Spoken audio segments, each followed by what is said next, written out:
Hey everyone, welcome to another episode of No Title Needed, coming to you from the beautiful Feinstein's Cabaret here at the Hotel Carmichael in Carmel, Indiana, US of A. Or with... I'm Scott Osborne. Oh my gosh, and I'm Cynthia Collins. We're your co-hosts. As we are every week. Yes! Okay, so enough of that shenanigans. Today we have a wonderful guest. They're all wonderful. And you are the next wonderful guest of ours, Charlotte Westerhaus-Renfrow. Got it. Come on. Got it. Bring it with those three names. So thank you for being here. Thank you. And you, as I was reading, oh my gosh, some of your accomplishments and everything and all your degrees. And I'm sorry, I do have to mention it, an alumni of Ohio University, as am I. So Bobcats, go Bobcats. But right now, and we're going to get to all that good stuff, but currently, what is happening with you, Charlotte? Currently, Yes. I am a professor, Okay. clinical associate professor, which means I focus on teaching, taking all that research out there and making it so everybody can understand it and apply it to their lives as far as our business students. And I teach at the Kelley School of Business. Well, yeah. And we teach here in Indianapolis, at Indiana University, Indianapolis. I also teach down in Bloomington on occasion. Okay. And the courses I love teaching deal with negotiations and leadership, team dynamics, and every once in a while, I'll admit it, I'm an attorney, so I got to dabble in business, Of course. as well. Of course. Do you, do you, you're a consultant as well, though, because you go into a business, Yes. into a corporation, or and help them and consult them and teach them how to build a team. Exactly. And be team players. Team players, conflict resolution, all types of leadership skills, innovation, persuasion, influence. So a variety of things that folks sometimes look at as far as soft skills, but they're necessary skills as far as businesses today being successful. So I do a lot of consulting and public presentations, and I love doing that work as well. Yeah. Could you tell us about an impactful client you've had over the last, in your education process?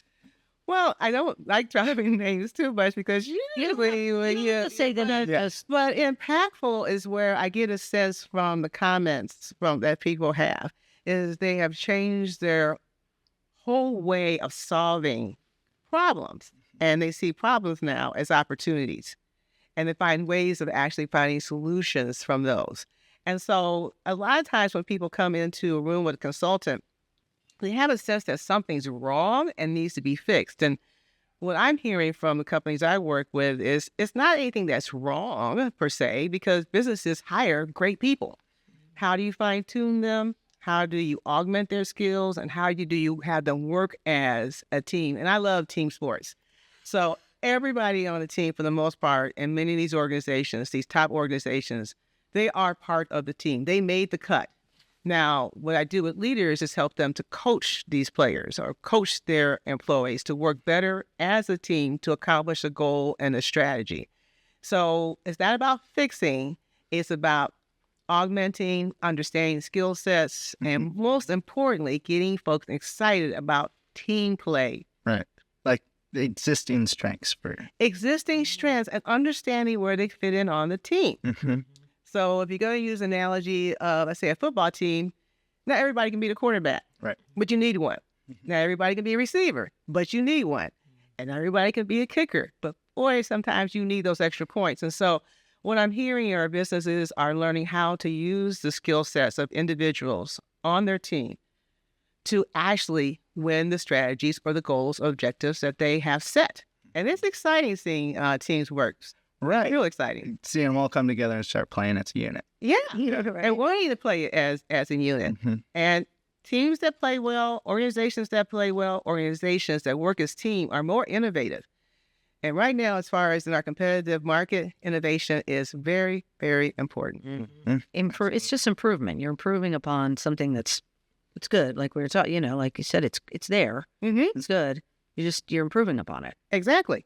So that they can move forward, actually, and not get stagnant, I would think. Exactly. Also. If you apply the wrong task to the right person, sometimes it doesn't work out. And you have to really, really understand not only the task, but the person's skill sets. So when I meet with a group, the first thing I say to a group is this: the reason why you're here is because you're successful. You're successful. Well, let's see what I can do to put a little lean on the carrots you have, like a diamond. Make sure that diamond or this person's in the right setting, right? And actually can then display and utilize their skill sets versus coming into a group saying, I'm going to fix you. Right. They're pretty much already fixed, but not working together as a unit or as a team. And a lot of times this breaks down when it comes to conflict and letting people calm down. Conflict's going to happen. Conflict is a part of innovation. And how do you manage conflict and resolve conflict to get the best results for the overall team and the organization? Right. Go Makes ahead. me think of having, 3 all-stars on a basketball team that don't play well together. And got to get them all on the same page. Yes. And I've been told my style of teaching and my style of working with companies is very much like so. It's helping them as a coach. They're all stars, but you got to know where you need to be at the right time. But typically the goal for the entire team, the entire organization, profit or not-profit, is to win. And keeping that in mind actually keeps everybody on the team to be all-stars. Keeping that in mind. Right. Do you ever do any role play with them? Yes. As you know, you like theater, and we talked about how you were thinking about even going into it, and then maybe into music theory. Yes, did that for a while. So you have the theatrical flair, But do you have them ever do that? Yes. Stuff. That's called experiential learning. Okay. And I am teaching right now an MBA class to physicians. And I'm actually going to be this week setting up a negotiation role play where I give them individual parts. They know a little bit about their background. I put them into a situation where there's a sense of conflict. And then a group of physicians, based on their parts, and I also give them a little bit of information about their personas, their personalities. They really get into it. And then we actually have them in a kind of, we call a fishbowl. And they actually play out the negotiation. And the rest of the class observes, which is the best thing, right? And they can see basically what is happening to personas, to emotions, to strategies, positions, and interests.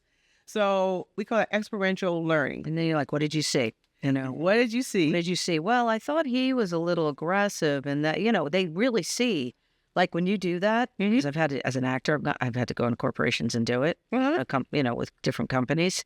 And these people really, they're like, oh, they're listening and they're really watching, and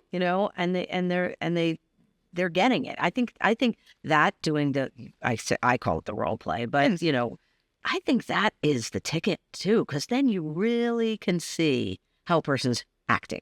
And they can feel it. How their behavior. Their emotions, their feelings, even the best laid strategies sometimes, if your emotions get in the way, all of a sudden strategies go out the window. So for the class to see it, and for them to actually, as far as the people in the role play, to feel it, right? That is real learning. Yeah. So yes, I do lecture and I do actually some research, and I make sure that everything I do is basically based on research. It's not Charlotte Westerhaus-Renfrow's way, but research. Right. And the best thing about business, you know what that is? We study people. We study people. We go into businesses and study behaviors, especially in the area that I work. And so I bring that into the role play. So this week, I'll be working with physicians. I'm excited. I created a whole role play for them on how they're going to be able to deal with deciding whether to sell a hospital. And there'll be physicians, and there'll be board members and community members. And we'll be doing this on Saturday. So I'm extremely excited. And it deals with finance as well. So finance is involved. So that's experiential learning. And that is what I get excited about when I teach. Quick, one last question. Yeah. How many roles are being played in this? Glad you asked. Actually, in this particular role play, we're going to have 12 roles. 11 of them are voting. Okay. And one is the CEO who does not vote. And they represent businesses in the community. They represent various aspects of a hospital. various types of positions, trying to decide whether or not a hospital should actually entertain an offer to buy or merge with a larger hospital. And if they do, what factors are involved? And I won't tell you all of it as far as the parts, but I did this just this weekend. So it's like putting together a play. Yes, it is. But it's real life. Yeah. And Real life situations on what will happen to hospitals, especially in this time when hospitals merge, when they're actually bought out, the decision making that happens in these closed door board meetings, the individual interests people might have. How is this going to affect my job as a physician? Right. How is this going to affect my community if we allow people to buy? And so, yes, so this is what I call, once again, experiential learning. Yeah. I teach in the foundations, and this is a negotiation class, the foundations and the approaches to negotiation, the difference between positions, interest, understanding their strategies that are involved with it, tactics, which are a lot of fun to teach. But then, yes, putting them into an actual, as you say, a role play where we have to do, and we're going to be doing more than just this one. This one I actually wrote. I'll be using 2 or 3 others that are out there based on real cases of conflict in business. And to me, that's the best part of what I do when I teach, is when we have the role plays. And so I get a lot of feedback when people are saying, it's not a class where you just sit and learn off of PowerPoints. It's a class where you actually do. You're doing. Mm-hmm. We have to take a break. Oh my God. Yeah, okay. I'm so sorry. I know. I'm so sorry.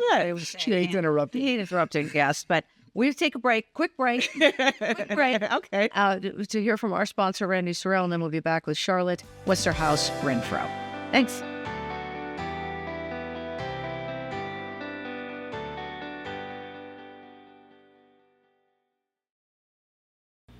Hey everyone, we're lucky enough to have artist Randy Sorrell as our sponsor. And today, he's going to show you a few of his beautiful pieces. Check this out.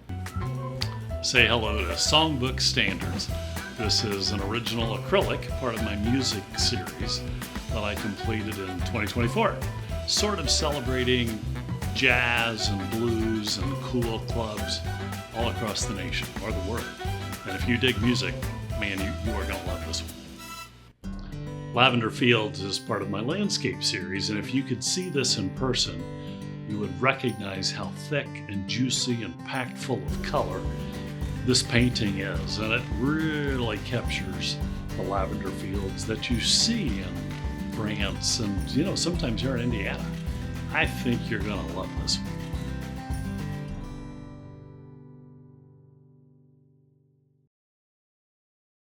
No, we're going. Hey everyone, welcome back to No Title Needed with our guest Charlotte Westerhaus-Renfrow. She is doing all kinds of things for companies and team building, and you get right in there. You are in the trenches, lady, with these companies. Yeah. And you're doing all kinds of what I say role play, and you say, what do you call it? Oh, experiential learning. Experiential learning. That is the academic way of saying role play. Okay, because I'm not an academic. Just a lowly actor. So And I wish I was a co-host. No, Okay. we all want to be ourselves. You know that. And that's what you're teaching. You're teaching people to actually see themselves. Exactly. So when you go into these companies, right? Mhm. Okay. So let's talk about the past. Yeah. Okay. All right. Okay. So where are you from? Cleveland, Ohio. Cleveland. And Go Bobcats, right? no, What's that's Athens. That's in Athens. That's Athens. Way down south. Okay. Close enough. All right, but you got, Ohio. that's Ohio. You're right. So I mean, what was your upbringing like? I mean, you obviously you're really a really cool person. Mm-hmm. So your parents must have been very, I don't know, they must have been great people. I mean, Yeah. you're a really nice person. So Thank you. Tell us a little bit. Yeah, tell us. Yeah, I am extremely proud of my parents, my roots, and my story. My parents did what a lot of people did in the neighborhood they grew up in, the family. They got married quite young. My father was 18 and my mother was 16. And it was very common, blue-collar family, their family to come up from the South, from Georgia, Mississippi, and Louisiana, to find good paying jobs at that time in the Cleveland area, steel jobs, aluminum, and manufacturing. My father was and still is, he's 92 years old. He was brilliant in my mind. With all the degrees I have, unfortunately, he did not complete high school. And the reason was, as he told me, was not so much the opportunity, but this is going to sound a little stark. He was too hungry. He was so hungry that when he was in 12th grade, he said the pain in his stomach and how tired and fatigued he was, he couldn't concentrate. And he needed to feed himself and help feed his family. So he dropped out 3 months shy of graduating from high school. Mm-hmm. And that's important because in many of the commentary I hear about what individuals need in order to succeed, especially in school. And I have a daughter I'm so proud of. She is a principal of a charter school here in Indianapolis. When I asked her what could really help young kids, especially in disadvantaged neighborhoods, and she said food. They need food, wholesome food. And so he dropped out of high school, met my mom, and he became a father when he was 20 and when she was 18. They had 4 girls, 1 year after the other. Almost every May they were having girls. And back in those days, it was for them. They felt girls were supposed to get married, have babies, but not his girls. I think I knew how to spell college before I knew how to spell Charlotte. My mother took me to get my library card when I was 4 years old, taught me how to read and write prior to kindergarten. They couldn't afford a lot, but what they could afford was weekly Sunday trips to the Cleveland Art Museum. They took us to the symphony. We went to the Science Museum, History Museum.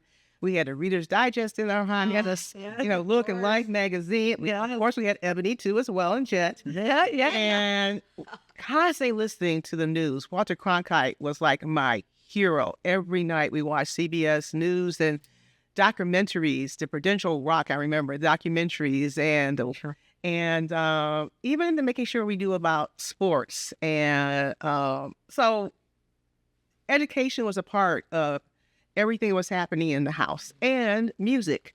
So I went to the Cleveland Institute of Music, the Cleveland Music School Settlement, and learned piano, acoustic guitar, clarinet, and music theory. And so it was just all of this knowledge. My father could have been an engineering professor. My mother would have been an excellent teacher or a nurse. But their main objective was to make sure that we were well fed. They moved us to a blue-collar neighborhood called Garfield Heights, which was the best they could afford to get the best education, and put all 4 of us through college. So I have my bachelor's, my master's, my law degree. All of my sisters have some type of bachelor's degree as well. And of course, all of our grandchildren now, all of our children or their grandchildren are college graduates, all of them. And so we're going on the 3rd generation college from a generation who didn't graduate from high school. Wow. Right. And I remember when my son graduated from high school, he wanted to wear the cap and gown so he knew what it felt like. When he came to my law school graduation, he couldn't. He was just so proud. There was tears in his eyes. So that's my background. That's my background. I thought I was going to be a music theory major. Ended up being a journalism major. Loved to write. And just as you said, with my background, blue collar UAW car carrying parents who had a dream for 4 Black girls to grow up. And as my father said, get your education just in case a man doesn't know how to take care of you, you can take care of yourself. He always said that. But I'm extremely proud of my parents. So my father's now 92. My mother is 90. And to be quite honest with you, their real estate holdings are so well, they're retired way better than I probably was. He was a great investor in real estate. They were in the union and they were card carrying union members. Yeah. And back then you got, when you retired or when, it's a little different. Mm-hmm. And also they invested. Yeah, good for them. Invested in real estate. He really watched the stock market. They saved. Yeah. Quite a bit. And they were very frugal. That's what we learned from them. They were very, very frugal. And they had a goal in mind. and they wanted to retire at 55, and they're doing very well. I'm extremely proud. I just hope I can do as well as they, health-wise and retirement-wise, financially, as how they're doing. Are they still in their own home? They insist on it, Right? They insist on it. We try to get them to go somewhere else when they get a little more help, but they are now retired in the. I think they live in Chagrin Falls in the Ohio area, and he has to have a yard where he can be on his riding mower. It gives them a sense of ownership. Yeah, so they're getting up there. They're getting up there, but they are. I'm extremely proud of my background. I know a lot of individuals that I work with, especially those with JDs and PhDs, and yes, they worked really hard as well. But to think that I came from the neighborhood I came from on Huff, it was Huff area, they call it back in those days. And I had wonderful teachers. You can see me close my eyes thinking about the teachers I had at Wade Park Elementary School. Mrs. Willingham, who put me on the stage to do recitals and to do poems. And I loved being on the stage. But you know what she did that really helped me? One day I raised my hand and I volunteered to be on the stage. And she said, no, you need to sit in the audience and know how that feels. And I remember sitting in the audience, and I did not like sitting in the audience. But she taught me to be humble and support others as well. Some of the best teachers and leaders I've had have always taught not only excellence and nothing wrong with strutting your stuff, nothing wrong with doing what you love and celebrating your achievements, but humility and humbleness and understanding what it's like not always being on the stage, but having empathy for those who are actually watching you and supporting you while you're on the stage. Right. I wholehearedly agree with you. And that background of the arts, I mean, you're obviously, it's playing 4 instruments. My gosh. And Piano, clarinet, acoustic guitar. Yeah. And they're all very different Yeah. instruments. You have a reed instrument, you have oh my gosh. So brava, diva. And but you know what? Music is math. And music and that's what everybody said. Music theory is math. Exactly. It's very mathematical. It is. We have to wrap it up. I know. I'm having so much fun. Oh my gosh, you're so interesting. Right? And you are a true success story, Charlotte. I mean, you are really a true success story from so many people had those beginnings and you make your own way. Your parents made a way for you, but they taught you how to make your own way. As well. But I'm going to ask you, just be patient. I'm correct to know we made our way. I can't. I know it's hard for me to say I made my own way. Right. But it does take a village. It does. And the village of those who are around me, we made a way. And that's one of the reasons why I love teaching. Now I want to help others. Now you're helping the kids. Make a way. Absolutely. Mm-hmm. It makes you feel good when you do that. Mm-hmm. See another success story, Mm-hmm. And you've helped with that. Yeah, And that's absolutely. very satisfying. Mm-hmm. Okay, we're leaving now. Aw. Sorry, we have to go. Okay. Charlotte, thank you for being here. You're incredible. Thank you. Thank you for being here with us for another episode of No Title Needed. Come on over to Feinstein's. What are they going to get over your Feinstein, Scotty? Great show and some fantastic mixologists. They sure are. And there is a wide variety of entertainment here almost every night. So come on over to the beautiful Hotel Carmichael. See some great entertainment, and you won't be disappointed. I'm Cynthia Collins. And I'm Scott Osborne. We are always and forever your co-hosts, and we'll see you next time. Bye.